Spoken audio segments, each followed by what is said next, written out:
क्या आपके मोहल्ले में कोई जोर जोर से गाना बजा रहा है या फिर आपके मोहल्ले में किसी ने मकान बनवाने के लिए बिल्डिंग मटेरियल जैसे मोरंग, गिट्टी, ईंटा इत्यादि को रोड में फैला रखा है, जिससे आपको और वहां से आने जाने वाले सभी व्यक्तियों को आने जाने में दिक्कत हो रही है?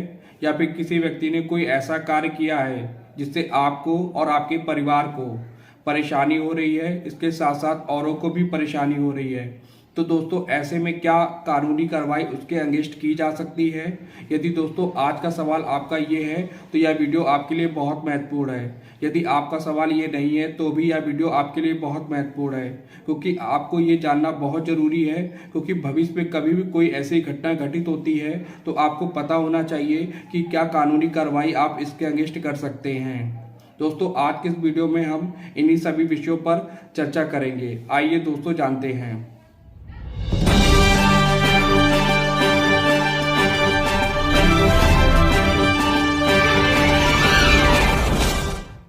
दोस्तों इस तरह के जितने भी कार्य होते हैं वह न्यूसेंस के अंतर्गत अपराध होते हैं। न्यूसेंस का हिंदी में अर्थ उत्पात है, जिसका मतलब किसी को तंग करना या परेशान करना, जिसमें किसी के द्वारा किया गया ऐसा कार्य जिसमें आपको या फिर आपके परिवार को या फिर इसके साथ साथ औरों को भी परेशानी होती है या असुविधा होती है, न्यूसेंस के अंतर्गत अपराध कहलाता है।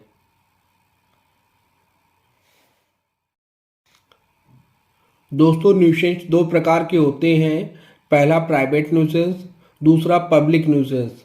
आइए दोस्तों इनके विषय में जानते हैं।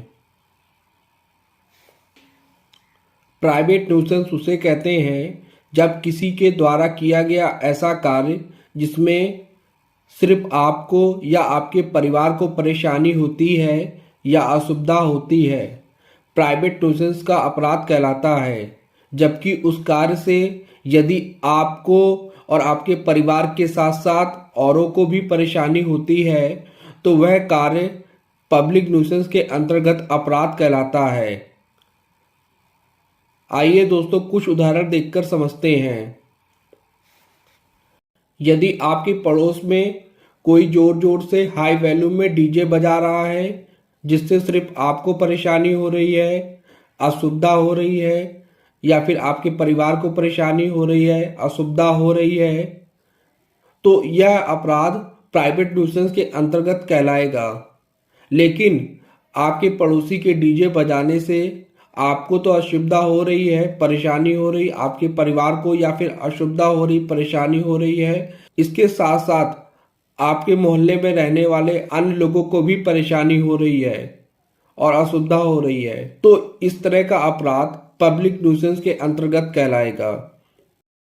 कारण यदि आपका पड़ोसी मकान निर्माण करा रहा है तो मकान निर्माण से जुड़े सामान जैसे मोरंग, गिट्टी, ईंटा या निर्माण से जुड़े अन्य सामान को इस तरह रखता है कि वह सामान ठीक आपके घर के दरवाजे के सामने तो फैल जाता है लेकिन रोड पर नहीं फैलता, जिससे आपको और आपके परिवार को अपने घर से बाहर निकलने और अंदर जाने में असुविधा होती है, परेशानी होती है। तो इस तरह का अपराध प्राइवेट न्यूसेंस के अंतर्गत आता है। लेकिन यदि आपका पड़ोसी सामान को इस तरह रखता है कि वह सामान रोड पर भी फैल जाता है, तो रोड से गुजरने वाले अन्य लोग जो वहां से गुजरते हैं उनको भी असुविधा होती है, परेशानी होती है। तो इस तरह का अपराध अब पब्लिक न्यूसेंस के अंतर्गत आता है, क्योंकि इसमें आपको और आपके परिवार के साथ साथ अन्य लोगों को भी असुविधा हो रही है। अब दोस्तों जानते हैं प्राइवेट न्यूसेंस और पब्लिक न्यूसेंस में क्या सजा का प्रावधान किया गया है। दोस्तों प्राइवेट न्यूसेंस के लिए क्षतिपूर्ति की मांग कर सकते हैं, ये सिविल मामले होते हैं। जबकि पब्लिक न्यूसेंस आईपीसी के सेक्शन 268 के तहत क्रिमिनल मामले होते हैं। जो कोई पब्लिक न्यूसेंस का अपराध करता है उसे आईपीसी के सेक्शन 290 के अंतर्गत 200 रुपये का जुर्माना लगाया जाता है। इस तरह का अपराध असंज्ञेय अपराध की श्रेणी में आता है। साथ ही यह अपराध बेलेबल अपराध होता है, यानी इस तरह के अपराध करने पर आरोपी को आसानी से बेल मिल जाती है।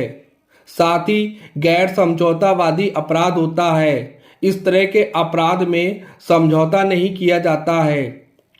यदि आरोपी ऐसा अपराध दोबारा करता है तो आईपीसी के सेक्शन 291 के अंतर्गत 6 महीने की जेल आरोपी को होती है। साथ ही जुर्माने का भी प्रावधान किया गया है। तब यह अपराध संज्ञेय अपराध की श्रेणी में आता है, यानी अब पुलिस बिना वारंट के उस आरोपी को गिरफ्तार कर सकती है। इसके साथ यह बेलेबल अपराध रहेगा और गैर समझौतावादी अपराध रहेगा, यानी आरोपी को दोबारा ऐसा करने पर भी आसानी से बेल मिल जाएगी, लेकिन समझौता नहीं किया जाएगा। दोस्तों, इस वीडियो को देखकर आप समझ गए होंगे कि यदि किसी के द्वारा किया गया कोई ऐसा कार्य जिससे आपको या फिर आपके परिवार को परेशानी होती है या असुविधा होती है तो उसे प्राइवेट न्यूसेंस के अंतर्गत अपराध कहा जाएगा। इस तरह के अपराध के लिए आप क्षतिपूर्ति की मांग कर सकते हैं और उस कार्य को रुकवा भी सकते हैं। लेकिन यदि उस कार्य से आपको, परिवार को या फिर इसके साथ साथ अन्य लोगों को भी परेशानी होती है या असुविधा होती है तो इस तरह का अपराध पब्लिक न्यूसेंस के अंतर्गत अपराध बन जाता है।